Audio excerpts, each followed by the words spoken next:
Let me just break this news to you, my friend. If you cannot be patient, you can't really enjoy the best of God. If you have issues waiting on God, you cannot really get the best of him. I'm telling you the truth right now. I know this is something that most of us don't like to hear. Most of us don't want to wait on God for it. We don't want to wait for anything. I used to be like that. I used to be that person that when I want something, I want it now and I want it the way I want it.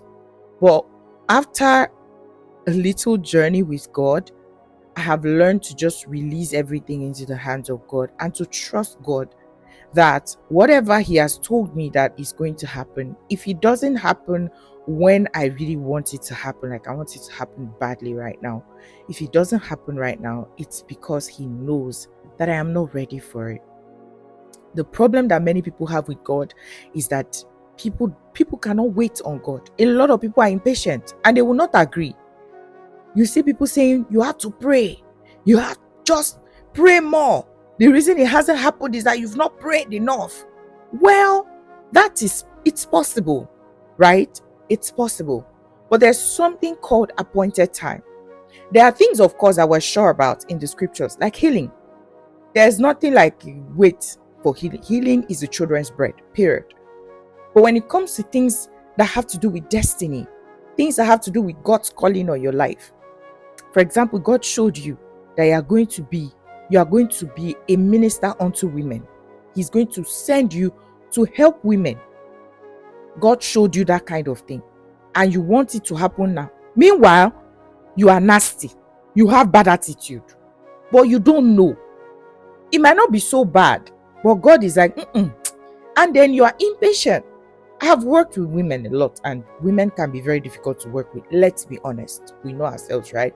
So I'm just here to talk to somebody. One of the issues we have is when we read the Bible, you know how we read the whole story of Abraham in like 15 minutes. You can actually read a significant a significant part of his story. You can read it in like 15 minutes. You can read Father Abraham, Moses, David, Joseph, all those people. You can read their stories all together in 1 hour, 30 minutes max. So I think the fact that we brush over these things, we don't realize the intensity of the moment of their wait.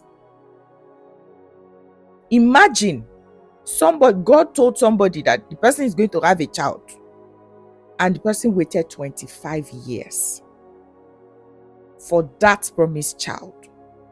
Do you know what that means?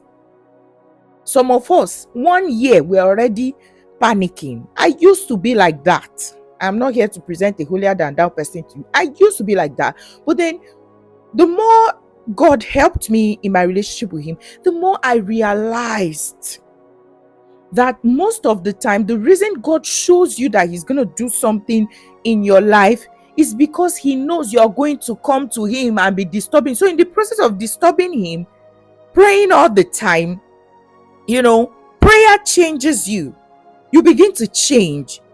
You become more flexible to his voice. You become more accepting to his voice because you want this thing. And then in the process, you now fall in love with the one that promised you. I don't know if you're getting me. God does not lie. God does not lie. It has never happened, and it will never happen that God will lie. However, there is a time for everything. If it's provision, Jesus said it in Matthew chapter 6. The lilies of the field, the birds of the air. Say your father knows you need these things, so God can provide for you. That one is his fatherly responsibility. When it comes to things like ministry, marriage, this and that, maybe God showed you something, you are going to become this and that. It will take time. If you cannot be patient, you cannot enjoy your walk with God, my friends. I noticed that patience is one of our major problems as children of God, from experience myself. So what do? You ask for grace to be patient. Look at, for example, I'm going to read it out of context, but it still works, right? There's something profound that Hebrews chapter 6 verse 12 says. It says that you be not slothful, but followers of them who through faith and patience inherit the promises. Before that, the Apostle Paul said something like, God does not, he does not forget your labor of love. God does not forget your labor of love. So then he goes forward to tell, so he's talking about ministers, he's talking to ministers, right? We know there's an end, which is we're going to be rewarded in heaven.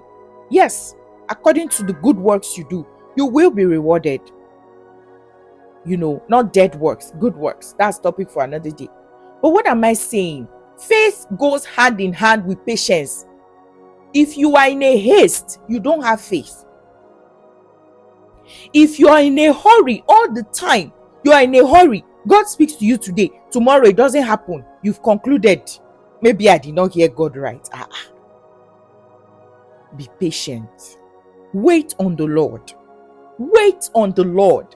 If you decide in your heart that you're going to wait on the Lord, He will renew your strength. You will notice that the more you decide and desire to wait on Him, the more strength He gives you. So what am I saying? Be patient. Be patient. Someone was asking me, how will I be sure it is God that spoke to me? Be patient. If God is the one that spoke to you, He will confirm it to you over and over. But if you're not patient, He says, do this thing. You do it for a bit. You don't see result. You've jumped to the next one. How will you hear Him confirm it? Confirmation comes as the journey goes on. So I'm just here to tell someone, be patient. You could have read Joseph's story in just, a few hours or a few minutes.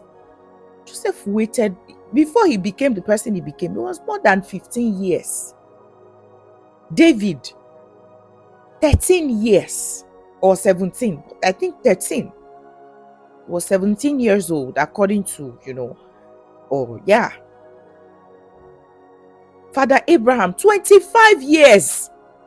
The fact that we read it in 1 hour does not mean it was easy. And sometimes I wish Joseph would have told us how he felt during that time. But I just want to tell someone, please be patient. Learn to wait on learn it. Wait on the Lord. God does not deceive anybody. God does not lie to anybody. God is faithful. Please wait on the Lord. And He'll renew your strength. He'll renew your strength. And He that promised is faithful. God does not lie. If God promised, He'll bring it to pass. But how will you see it come to pass if you cannot wait for it to come to pass? Wait for it. The vision is for an appointed time. Although it tarry in your own eye, it will not tarry, because the timing is God's. The promise is for you to see and experience, but the timing for the promise is up to the promise giver. But one thing about this God, if He said it, it will happen. God bless you. Have a wonderful day. Bye.